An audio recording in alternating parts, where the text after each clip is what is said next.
My husband leaned in and whispered, "Stop telling people we built this company together." Lucas's cologne choked the air in the crowded Austin Convention Center. We were at the South by Southwest Tech Summit. Lanyards, angel investors, the kind of space where a single elevator pitch buys a yacht. "It makes me look like I need a babysitter," he muttered, adjusting his expensive Rolex. "Look at your outfit, Nina. You look like a substitute teacher. Go get me a coffee." He waved me off like a lingering intern. I didn't yell, I didn't cause a scene, I just turned around. "Right away," I murmured. I left the convention hall, hailed a cab to the airport, and let Lucas figure out why his corporate credit card was suddenly declining. Sitting at gate D4, I pulled up my laptop. I didn't just help build Sentinel Analytics. I wrote the foundational code. Lucas was just the charismatic face who did the talking. At exactly 8:42 p.m., I checked my hidden admin logs. That's when I found the absolute proof. A pending trademark and patent filing, submitted 3 weeks ago, listing Lucas Brandt as the sole creator and 100% equity holder. He was legally cutting me out before our massive buyout. I made a quick phone call. "Leah, execute the firewall sequence on Project Icarus. Revoke all of Lucas's backend permissions. Change the repository passwords. If he tries to access the offshore accounts, trigger a fraud alert with his bank." 3 days later, Lucas was hosting a massive press conference at the Omni Hotel Ballroom. He was officially announcing Sentinel's acquisition by a major tech conglomerate for $75 million.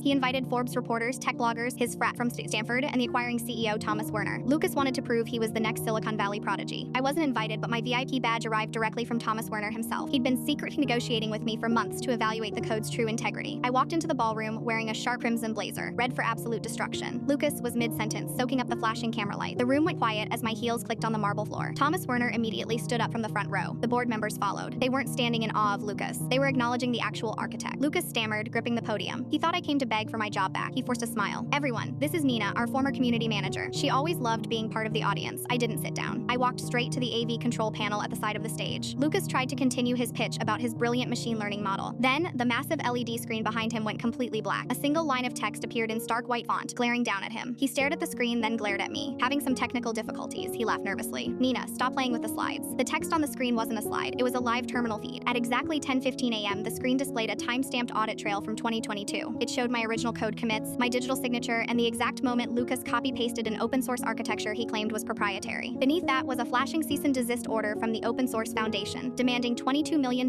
in damages for stolen intellectual property. The room erupted in shocked murmurs. Thomas Werner signaled his legal team, and they immediately began packing their briefcases. The acquisition was instantly dead. Lucas dropped his microphone, the feedback squealing violently through the speakers. He looked like a cornered rat, his entire future vaporizing in real time. I stepped up to the edge of the stage, looking him dead in the eyes without a microphone. "You were right, Lucas," I said, my voice cutting through the rising panic in the room. "I shouldn't tell people we built this company together, because you didn't build a single thing. You just played the mascot while I wrote the future." I pulled off my 3-carat diamond engagement ring, placed it precisely on the edge of the speaker monitor, and walked out the side doors into the blistering Texas heat.